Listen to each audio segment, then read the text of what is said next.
Carolina This Week with Tim McGinnis. Good morning and thanks for joining us. We're going to continue talking with the candidates for the 7th Congressional District this morning. This morning we have another Democrat on the show. This is Gloria Bromell TInubu. Yes. Thank you for being with us. Thank you. It's my pleasure to be here with you, Tim. You are a professor at Coastal Carolina University. Yes. Tell me why you're getting into this race. You know, it's a wonderful opportunity to serve.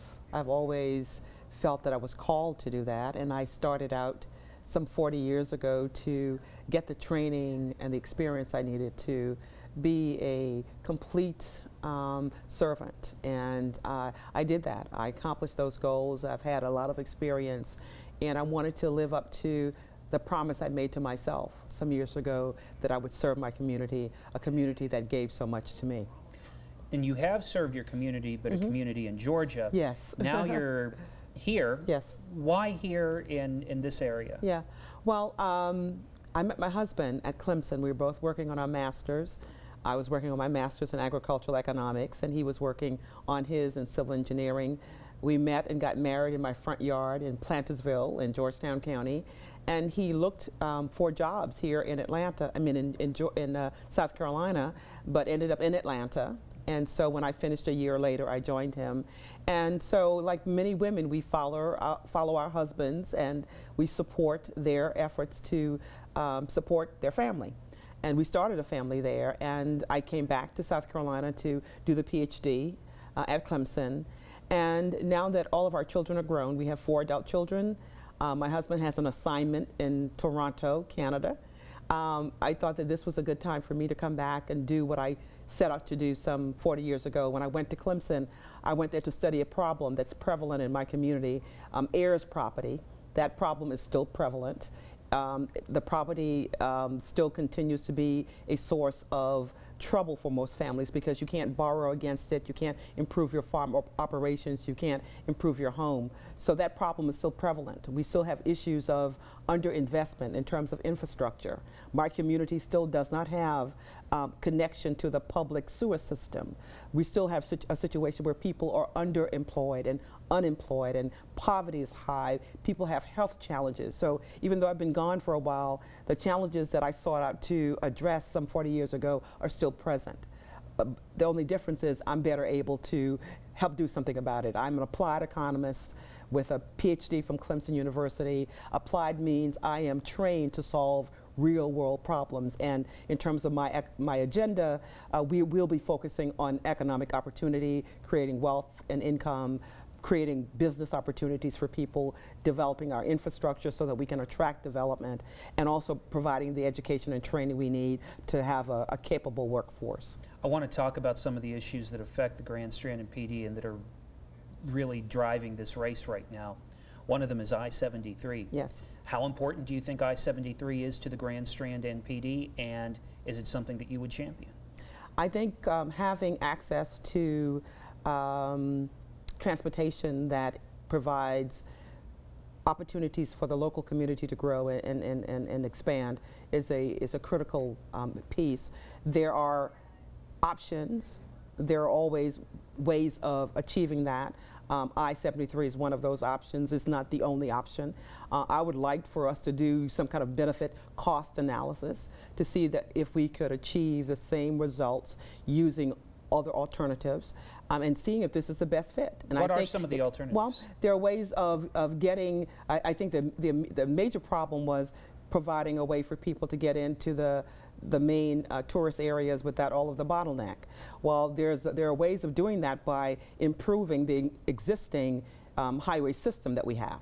That's an option. And I don't know whether we've explored those options. I don't know if we've done a benefit cost analysis to see if that made more sense, if it would not only improve transportation for people coming in from out of town, but also provide an opportunity for the local people to benefit. And for me, if we're going to make major investments in infrastructure such as this, we have to make sure that local communities benefit, that it's not just a thoroughfare for people to get from one place to another quickly and have the local people bear the costs and not realize the benefits from it. I would want to make sure that the cost that's going to be borne by the local community is not is less than the benefits that they would realize. So for me, I would want to have those kinds of questions answered.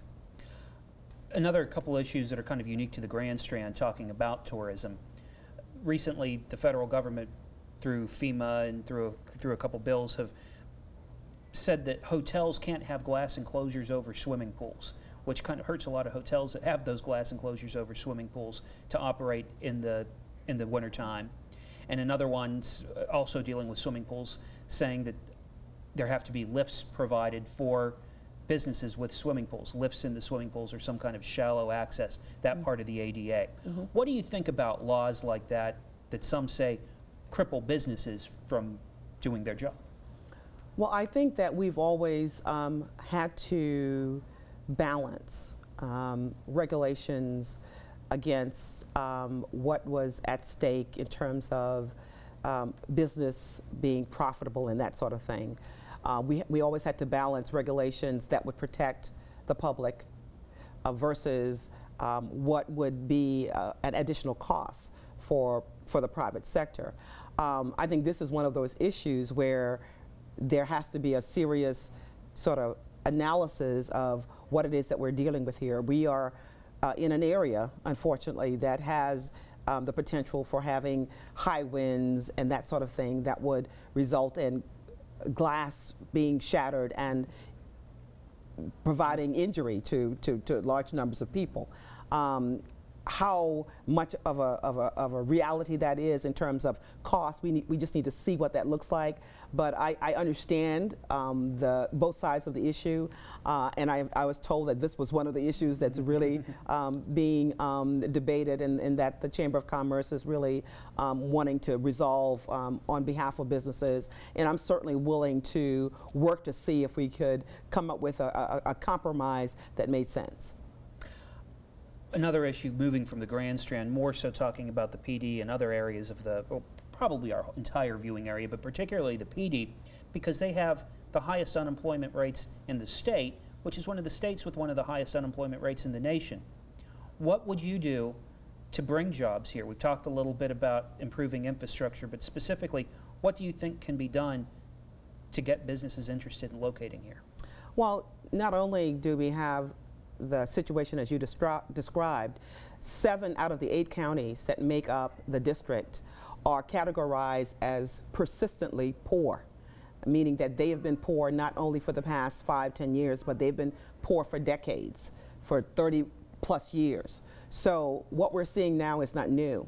And so we have to begin to look at what is it that we can do that will impact the lives of the people that are in this district and are having such difficulties in terms of moving up the economic ladder.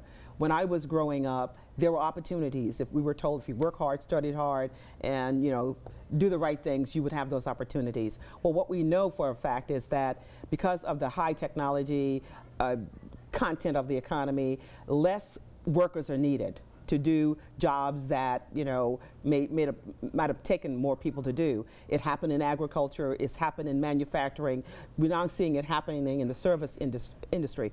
As a country, we have to figure out how we address this structural unemployment that is driven by technology. So one of the things that I would do is to make sure that we create opportunities for families, individual families, to be entrepreneurial, to start businesses, to support home-based businesses, and to engage people in caring and providing for themselves.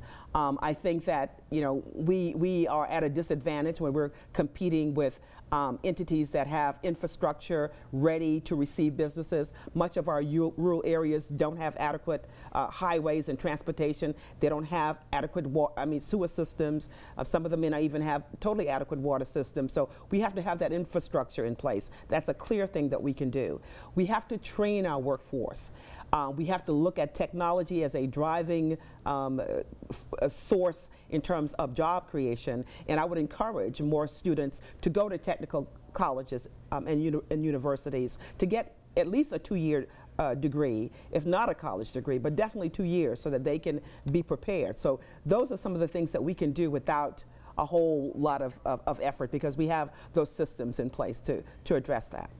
Let's take a quick break. When we come back, more of my conversation with Gloria Bromell TInubu, who's running for the 7th Congressional District seat. We'll be right back. Welcome back to Carolina This Week. Gloria Bromell TInubu is my guest right now. She's a Democrat running for the 7th Congressional District seat. The elephant in the room. There are a lot of Republicans in this race. There are a lot of Republicans on the Grand Strand in the PD. Can a Democrat win this seat? Most definitely, and you're looking at her. I believe that at the end of the day, people want competent, experienced leadership. I have over 35 years of experience as an applied economist in community development, not only in urban areas, but also in rural areas. I have over 20-some years of experience as an educator. I served as a tenured professor of economics at Spelman College. I'm now serving on the faculty at Coastal Carolina University. I served as college president of a small college in North Carolina.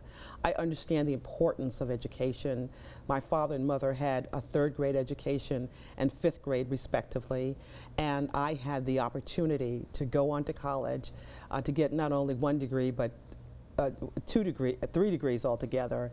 And I know what it is like to struggle and to be able to climb up that economic ladder. And I'd like to make the opportunity that I had available to all people, irrespective of color, irrespective of gender, irrespective of whether they're from a rural area or an urban area. I grew up on a small farm. In fact, I was born in Brook Green Gardens. My father was one of the caretakers there, and we actually lived in the gardens for almost 11 years. And then when we left there, he started his own farm, and then we also worked, my father was a caretaker at Milton Hall Plantation, which by that time was a hunting lodge. So I know what it is to struggle and to raise a family and to do whatever you can to provide them with the tools and the resources they need to be successful in life. And my parents did the best they could with their limited education. And I think every family wants that for their children. And I think that we have to have public policy that really looks at the needs of families. Families provide the resources for the workforce. We are the ones who train our kids up. We teach them manners. We teach them work ethics. We provide for their education, and then we turn them over to the workforce. And now what we're seeing is with advanced degrees, our kids aren't able to find jobs. Well, we've got to do something about that. We've got to figure out how to make that work, not just for some people, but for all people. And I believe that I have the experience and the background to help look at some creative ways of addressing issues of unemployment and underemployment. I want to quickly talk about some big issues, so we're going to try to keep it short here, but Obamacare. Every Republican I think I've had on here has said that they would work to dismantle it if elected. Even a Democrat said he would work to dismantle it if elected, parts of it. How do you feel about what's being called Obamacare? Well, it's not Obamacare, it's public health care. And it's absolutely needed in this community. As I said earlier, 7 out of the 8 counties are counties that are persistently poor, and one of the challenges they face is that they don't have access to health care that's affordable. People are suffering from high blood pressure, from diabetes, from a whole host of issues that must be addressed. And coupled with the fact that people aren't able to find jobs, there's high poverty, there's high unemployment, how are we to address these issues? If we're going to have a workforce that's capable, people need to be healthy. And one of the reasons why we're being challenged is that people are not healthy. And they're not being productive. And a way of ensuring that we have a highly productive workforce is to make sure that we have a healthy workforce. And so I would encourage us to promote more resources to preventative medicine, to teach people ways of preventing illnesses, as well as promoting wellness. Is absolutely needed. Let's talk foreign policy for a few moments. We see what's happening in Syria right now. We see struggles with our relationship with Iran right now are coming to nearly an all-time high since 1979. How would you, as a congresswoman, treat these issues? Do you think that we need to be proactive and get involved in Syria and Iran, or do we keep working with diplomacy? How do we solve the issues that face us in the Middle East? And answer that in just a minute. Yeah, well, and I'll answer it very generally. Peace promotes peace. War promotes war. If we want peace, we need to engage in peaceful activities. If we want to be engaged in war, then we do warlike things. That's the answer. Okay, simple enough. Last question I always ask everybody, sum it up for me. Why should I vote for you? Yeah, I think you should vote for me because I'm the best candidate. I'm qualified to bring resources to this community that will enable it to grow economically. We must focus on economics. I believe I'm the only economist in the room. There may be an elephant in the room, but I'm the only economist in the room. Not just an economist, but an applied economist and also an agricultural economist. Much of the district is still very rural and have issues that relate to agriculture, and we can solve some of these problems by addressing the agricultural issues and options. So I'm the best candidate. All right. Gloria Bromell TInubu, thanks for joining us. Thank you for having me. And stay with us. We will be right back.